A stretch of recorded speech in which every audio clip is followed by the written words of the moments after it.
भारत है, digital India पर हम जोर दे रहे हैं, तो आज टैब में सब कुछ सामने आ गया है। पेपरलेस बजट हो गया है। उससे पहले जो लाल रंग का बही खाता लेने की शुरुआत की थी वो भी निर्मला सीतारमन ने ही की थी। तो ये तस्वीरें बनी हुई हैं, ताज़ा तस्वीरें जो आएंगी वो भी टीवी स्क्रीन पर आपको दिखाते रहेंगे। संजय राणा जी जो कि बजट को लेकर बात कर रहे थे, जो कि शेयर मार्केट को लेकर बात कर रहे थे। संजय जी, इन्वेस्टर्स की दिल की जो धड़कन है ना, वो बड़ा ऊपर नीचे हो रही है, बड़ी धड़कनें बढ़ी हुई हैं। इस गिरावट के मतलब मायने क्या है? देखिए, गिरावट किसी जब भी होता है तो कहीं ना कहीं इम्पैक्ट तो पड़ता है। जो इन्वेस्टर जिसका करोड़ों लाखों रुपए लगा वो उसको इम्पैक्ट करता है और कहीं ना कहीं उसके लिए नुकसान का सौदा। देखिए, इस बजट से नो डाउट अगर इंफ्रास्ट्रक्चर की बात करें, डेवलपमेंट की बात करें, देशव्यापी बात करें, तो नो डाउट इंफ्रास्ट्रक्चर पे ज़्यादा इन्वेस्टमेंट होगा, एमएसएमई पे ज़्यादा फोकस होगा। लेकिन जो आम, जैसे जिसको मिडिल क्लास की बात करते हैं या नॉर्मल की बात करते हैं, उस पर ज़्यादा इंपैक्ट नहीं होगा, बिकॉज ऑलरेडी जो रिलीफ था वो दे चुके हैं, तो ज़्यादा नहीं होगा। लेकिन हाँ, मार्केट से जो अगर गिरावट आती तो मार्केट में क्या होता है कि ज़्यादा पॉजिटिव इम्पैक्ट रिस्पॉन्स उसका नहीं देखा जा रहा है। कहीं ना कहीं जो एक्सपर्ट्स होते हैं मार्केट के, उनके हिसाब से चीज़ें उस वे में नहीं जाएगी, इतनी उम्मीद थी। तो दैट्स वाई वो जो मार्केट का सेंसेक्स गिरता है, निफ्टी के जब सेंसेक्स गिरते हैं, उसका संकेत यही है। देखिए, सरकार जब बजट बनाती है तो उस पर बहुत ही आमी प्रोस्पेक्टिव से देख करके बजट को बनाया जाता है। एक फैक्टर नहीं होता है, मल्टीपल फैक्टर होते हैं। देखिए, देश के सामने देखिए डेवलप नेशन बनना, अगर इकोनॉमी को अपनी ठीक करना है तो बहुत से सेक्टर पे गवर्नमेंट को काम करना है। इसका फोकस आप पिछले 2 बजट में देख चुकी। चाहे इंफ्रास्ट्रक्चर डेवलपमेंट, जिस तरह से बजट का एलोकेशन किया गया था, इस बार भी बजट का एलोकेशन उसी प्रोस्पेक्टिव में किया जाएगा। और जो अभी आपने देखा होगा ट्रम्प के टैरिफ लगाए थे, उसको मैनेज करने के लिए एमएसएमई का अगर देखा है, सबसे ज़्यादा एक्सपोर्ट करती है एमएसएमई, तकरीबन 48% एक्सपोर्ट हमारा वहाँ से होता है। तो उसको कैसे मैनेज किया जाए, उनकी चीज़ों को कैसे देखा जाए, उस पर गवर्नमेंट का बहुत ज़्यादा फोकस होगा, क्योंकि जीडीपी पे उनका कंट्रीब्यूशन कहीं ना कहीं 30 से 31% होता है। तो जीडीपी, डेवलपमेंट, इंफ्रास्ट्रक्चर, कंट्री का सब प्रोस्पेक्टिव में देखा है तो फोकस ऑब्वियसली ऐसा रहता है कि सबको लेके चला जाए और बड़ी इकोनॉमी बने, और 1 साल में आने वाले में कहीं ना कहीं हमारा जो ग्रोथ प्लान है वो ग्रोथ प्लान को अचीव कर सके। तो जो अगर निफ्टी और सेंसेक्स के बारे में, नो डाउट इसका मतलब है कि कहीं ना कहीं वो जिस रूप में देख रहे थे मार्केट को, जिस रूप में उम्मीद कर रहे थे, वो रूप नहीं होगा। वो रूप क्या होता हो सकता है कि हमारे आम जो है उसको, लेकिन आम लोगों को ऑलरेडी रिलीफ है। कितना, किस चीज़ों पे कितना टैक्स कम होगा वो अलग विषय, वो देखने पर पता चलेगा क्या किस पे टैक्सेस कम किया जा रहा है, किस पे नहीं किया। लेकिन आम जनता जो उम्मीद बनाए बैठी, उस पर ज्यादा कोई भी फर्क नहीं पड़ने अच्छा वाला। संजय जी, क्या है ना कि जो लोग शेयर मार्केट में इन्वेस्ट करते हैं उनको पता होता है, उनको मालूम होता है। लेकिन अभी पिछले दिनों एक बड़ा सा जो चेंज मैंने देखा, मैं अपने आसपास कुलीग से भी बात करती थी ना, तो सोने चांदी के दाम की बड़ी बातें होती थी, स्पेशली चांदी। लोग कहते थे चांदी में इन्वेस्ट कर लो, अच्छा रिटर्न मिल जाएगा। बहुत लोगों ने अच्छी कमाई कर भी ली है, बड़े दाम जो आसमान छुए हैं। सोने चांदी के दाम अगर बजट पेश होने से पहले लुढ़के हैं, उसमें भी चांदी में बड़ी गिरावट आई है, इसका मतलब क्या है? देखिए, चांदी में अभी थोड़ी सी गिरावट आएगी, क्योंकि सबसे बड़ा कह सकते हैं कंट्रोल जो है चांदी और सोने पे, कहीं ना कहीं चाइना का कंट्रोल है। उसने एक्सपोर्ट करना बंद कर दिया था तो उसके प्राइस बढ़ गए थे, अभी उसने फिर चालू कर दिया। लेकिन आने वाले समय में 3-4 साल में, 5 साल में आप देखेंगे चांदी का अप्रिशिएशन गोल्ड से अच्छा होगा। इसका मल्टीपल कारण है। देखिए, ऐसा अब इलेक्ट्रिक का ज़माना है, हमारे इलेक्ट्रिक व्हीकल बन रहे हैं, लिथियम का यूज़ होता है। लिथियम में केमिकल लगता है जो कहीं ना कहीं एनवायरनमेंट के लिए हार्मफुल है, और जो नया रिसर्च आया है उसके हिसाब से अगर सिल्वर डाला जाता है तो बैटरी की लाइफ 5 साल से 20 साल तक हो जाती है। तो भी सैमसंग ने ऑलरेडी एक टाई अप कर लिया एक सिल्वर प्रोवाइडिंग कंपनी से। सोचिए, अगर व्हीकल बन रही है, पर व्हीकल में 1 किलो चांदी लगता है, तो सोचिए कितनी व्हीकल बन रही, कितना लगेगा। तो चांदी आने वाले समय में सोने से दुगने भाव में बढ़ने वाला। लेकिन हाँ, अभी इसलिए गिरा है कि कंट्रोल जिसके पास है उसने रोका मार्केट को। अगर आप डिमांड सप्लाई का होता है, डिमांड ज़्यादा है, सप्लाई कम है, तो प्राइस बढ़ जाते हैं। सप्लाई डिमांड का मिक्सचर होता है तो कहीं ना कहीं प्राइस मेंटेन होते हैं, प्राइस कम हो जाते हैं। तो ये चाइना का कंट्रोल है, इस पे आने वाले समय में भी चाइना कंट्रोल रहेगा, क्योंकि 70% से 80% उनके हाथ में जो खदानें होती हैं उनके कंट्रोल में है। तो इसका अप डाउन चाइना कंट्रोल कर रहा है, इसका ज़्यादा नहीं होगा। लेकिन हाँ, आने वाले समय में चांदी जिसके पास भी होगी, या चांदी जो भी खरीद रहा है, आज खरीदे या कल खरीदे, उसको समझ लीजिए सोने पे सुहागा होने वाला है, क्योंकि आने वाला समय चांदी का है, सोने का नहीं है। डोनाल्ड ट्रंप के फैसलों का असर किस तरीके से देख रहे हैं? देखिए, डोनाल्ड ट्रंप की अगर आप फैसले की बात करते हैं, टैरिफ, नो डाउट टैरिफ लगाए, लेकिन हमें एज ए इंडियन एक्सपोर्टर या इंडियन हमेशा एक कंट्री पे डिपेंडेंसी नहीं होनी चाहिए।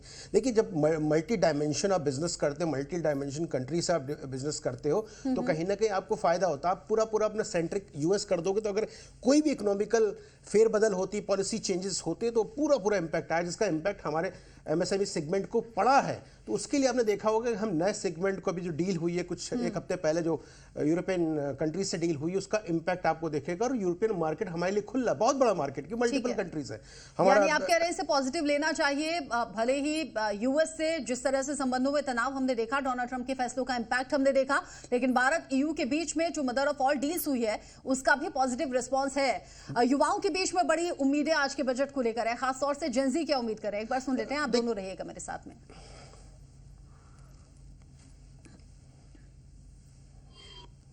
बेटर जॉब्स चाहते हैं, बेटर इंफ्रास्ट्रक्चर चाहते हैं। एंड आपने अभी वो देखा होगा मुंबई में जो फ्लाईओवर के साथ हुआ है, मतलब कि वो तो बिल्कुल नहीं चाहते हैं। That's literally a that trap. Better job, आय के साधन बेहतर हों, और जो खास तौर से जेंजीज और युवा अपने स्टार्टअप्स के लिए जाने जाते हैं, हालांकि सरकार भी इसे अप्रिशिएट करती है और इसे बढ़ावा देने के लिए अलग अलग तरीके से लोक लुभावन वादे भी होते हैं, घोषणाएं भी होती हैं, जिसका सीधा असर हम देख भी रहे हैं। स्टार्टअप पिछले कुछ सालों में बहुत तेजी से बढ़े हैं और लोगों ने, यानी कि युवाओं ने खासतौर से इस तरफ इनिशिएटिव दिखाए हैं। मनोज पावा जी, एक तरफ तो आम जो लोग हैं वो ये उम्मीद कर रहे हैं कि इनकम हमारी बढ़े, लेकिन अगर इसमें देखूं डायरेक्टली इनडायरेक्टली फायदा तो सरकार का ही होना है ना। अगर इनकम बढ़ेगी तो टैक्स बढ़ेगा, इनकम बढ़ेगी जेब में पैसा रुकेगा, जेब में पैसा रुकेगा तो लोग खर्च करने की कैपेसिटी रखेंगे और घूम फिर कर ये पैसा जाएगा सरकार के खजाने में। नहीं, घूम फिर के आप ये कह सकते हैं ये पैसा जाएगा देश की नेशनल बिल्डिंग के अंदर, क्योंकि आपकी इनकम बढ़ती है तो पैसा सरकार के पास टैक्स के रूप में जाता है। टैक्स के रूप में जो पैसा जाता है वो वापस इंफ्रास्ट्रक्चर या डेवलपमेंट ऑफ कंट्री के लिए ही वापस आता है, और वो पैसा फिर से लोगों की इनकम ही बढ़ाता है। जितना सरकार कैपेक्स पे खर्च करेगी, इंफ्रा पे खर्च करेगी, उतनी ही देश की जनता की इनकम बढ़ेगी। ठीक है, उसमें से कुछ पार्ट हमें वापस सरकारों को देना होगा इसके टैक्स के रूप में। बट इसी वजह से आज हम देखें, अभी 2 दिन पहले इकोनॉमिक सर्वे आया है, हमारी जो ग्रोथ रेट है वो 7.4% है, which is one of the highest in the world. ये ग्रोथ रेट हमें मेंटेन करनी है अगर हमें 2047 तक डेवलप्ड नेशन बनना है। तो अगर हमारी ग्रोथ रेट 7 से 8% नहीं रहेगी सालाना, तो डेवलप्ड नेशन का सपना हमारा पूरा नहीं हो पाएगा। हाँ, बात आती है टैक्स रिलीफ की। ये मैं जरूर उम्मीद करता हूँ कि लोअर इनकम ग्रुप पे या सैलरी क्लास लोगों के लिए सरकार स्टैंडर्ड डिडक्शन बढ़ा दे, या होम लोन में राहत दे दे, या कुछ और राहत दे दे, जिससे उनके ऊपर टैक्स का लोड थोड़ा कम आए और उनकी डिस्पोजेबल इनकम बढ़े, और ताकि वो स्पेंडिंग अच्छी कर सकें। जितनी स्पेंडिंग होगी इकोनॉमी में, वो पैसा वापस इकोनॉमी में ही लगेगा और फिर से हमारी इकोनॉमी में वहाँ पे ग्रोथ आएगी। मैं इस उम्मीद से भेड़ को देखता हूँ। भारत के विकास में संजय राणा जी, युवाओं का क्या आप रोल देखते हैं? साथ ही साथ अगर हम आत्मनिर्भर भारत की बात कर रहे हैं, अगर हम विकसित भारत का सपना देख रहे हैं, उसमें युवाओं का योगदान किस तरीके से है? देखिए, भारत एक युवा है देश है, और युवाओं का कंट्रीब्यूशन इसमें सबसे ज़्यादा। आज के दिन में अगर आप पूरा इकोनॉमी को उठा के देखेंगे तो किसका कंट्रीब्यूशन, जो टैक्सेस दे रहे हैं वो कहीं ना कहीं कह सकते हैं 22 से लेकर के 40 साल का एक व्यक्ति दे रहा है, या उस उम्र का व्यक्ति दे रहा है सबसे ज़्यादा टैक्सेस की। बिकॉज वो बाहर भी रहता है, ट्रैवल भी करता है, अदर एक्सपेंसेस बहुत ज़्यादा है, कमाई भी करता है। तो बहुत सारे युवाओं का फैक्टर तो है, लेकिन युवाओं के लिए कुछ ना कुछ स्कीम होनी। देखिए, जब भी इकोनॉमी को हम बढ़ाना होता है या कुछ अच्छा करना होता है तो हमें अपनी मैन्युफैक्चरिंग पे इन्वेस्टमेंट करना चाहिए। आज का ज़माना क्या, एआई का ज़माना है, तो हमें रिसर्च बेस्ड भी इन्वेस्टमेंट करना पड़ेगा सरकार को, कि कहीं ना कहीं हम आत्मनिर्भर कब होंगे? जब हम, मान लीजिए गूगल है तो गूगल तो हमारा नहीं है, मान लीजिए माइक्रोसॉफ्ट वो हमारा नहीं, तो ऐसे गूगल और माइक्रोसॉफ्ट इंडिया में बने। देखिए, आज भी हम जब स्टार्टअप की बात करते हैं तो no doubt I am also running a startup तो 1 लाख हो गए, 1,75,000 से 1 लाख, पहले 1,75,000 था, अब 1 लाख है।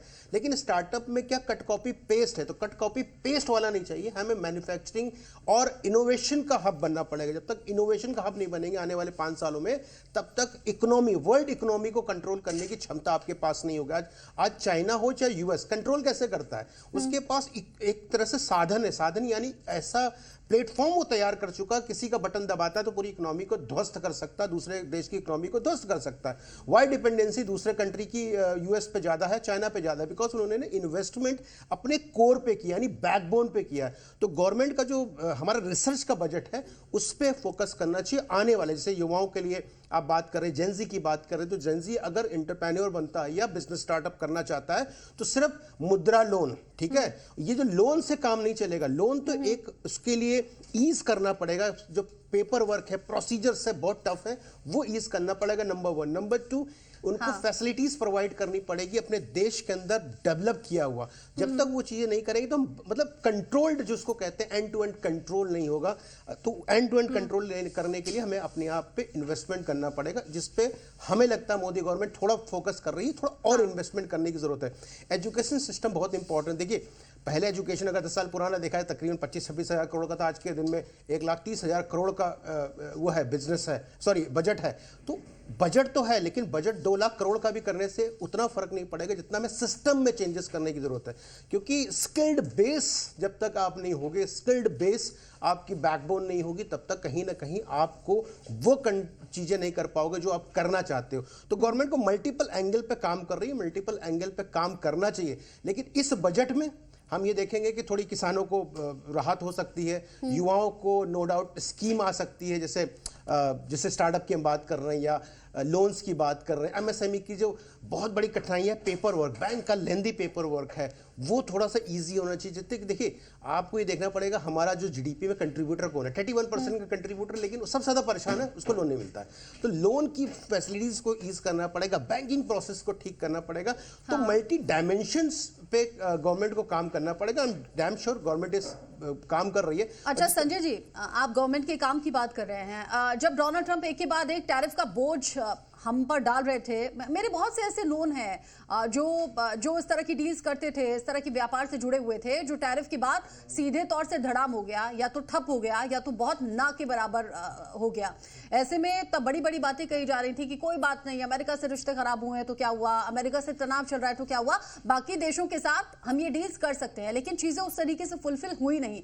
अगर मैं सीधे आम लोगों के लिहाज से, उन बिजनेसमैन के लिहाज से पूछूं जिन पर टैरिफ का असर हुआ, क्या आज के बजट में सरकार उसकी काट ढूंढ पाएगी क्या? वही मैं बार बार बोल रहा हूँ, टैरिफ का असर सबसे ज़्यादा एमएसएमई सेगमेंट पे पड़ा है, क्योंकि कहीं ना कहीं वो ऑर्गेनाइज या अनऑर्गेनाइज सेगमेंट माना जाता है और सबसे ज़्यादा एक्सपोर्ट करता है। बट हमारे साथ प्रॉब्लम क्या है, हम अभी तक, मैं बार बार ये बोल रहा हूँ, हम बोलते हैं हम डेवलप हो गए, इतने ट्रिलियन की इकोनॉमी, हमें ट्रिलियन की इकोनॉमी नहीं हुई, हम सर्विस बेस्ड इकोनॉमी है। सर्विस बेस्ड इकोनॉमी का कभी भी स्ट्रेंथ बेस नहीं होता और आप कभी भी धड़ाम से मुंह के बल गिर सकते हो। तो आपको मैन्युफैक्चरिंग बेस हब बनना पड़ेगा। उसके लिए संजय जी बस 20 सेकंड आपको रोकूंगी। फिलहाल जो लाइव तस्वीरें मिल रही हैं वो दर्शकों को दिखा दें, बता दें। राष्ट्रपति भवन से निकल चुकी हैं अभी फिलहाल वित्त मंत्री निर्मला सीतारमण अपनी पूरी टीम के साथ में राष्ट्रपति से मिली, उनसे बातचीत हुई, उन्हें बजट के बारे में जानकारी दी, उन्हें बजट की कॉपी सौंपी और जो प्रोटोकॉल होता है, जो औपचारिकताएं होती हैं वो पूरी की गई हैं। वित्त मंत्री ने राष्ट्रपति से बजट पेश करने की अनुमति मांगी और उसके बाद में अब संसद की तरफ काफिला आगे बढ़ता हुआ वित्त मंत्री के साथ में पूरी टीम मौजूद है और यही वो टीम है जिसने बजट पर काम किया है। अलग अलग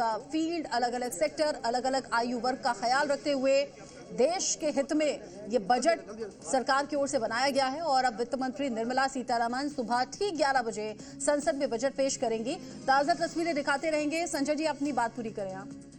जिस समय डिस्कस कर रहा था कि आप बात कर रहे थे कि टैरिफ का असर, बिल्कुल टैरिफ का असर पड़ेगा, क्योंकि हमने क्या किया, ट्रेडर है, हम ट्रेडर की तरह बिहेव करते हैं। जब आप ट्रेडर की तरह बिहेव करते हो तो ट्रेडर बने रहोगे, आप कभी भी सप्लायर नहीं बन सकते हो, मैन्युफैक्चरिंग नहीं बन सकते हो। तो एमएसएमई सेगमेंट क्या करता था, हमने मैन्युफैक्चरिंग कहीं से करे, उठा सामान यहाँ रखा, बेच दिया। जो हमारे इंपैक्ट सबसे किस पे पड़ा था, देखिए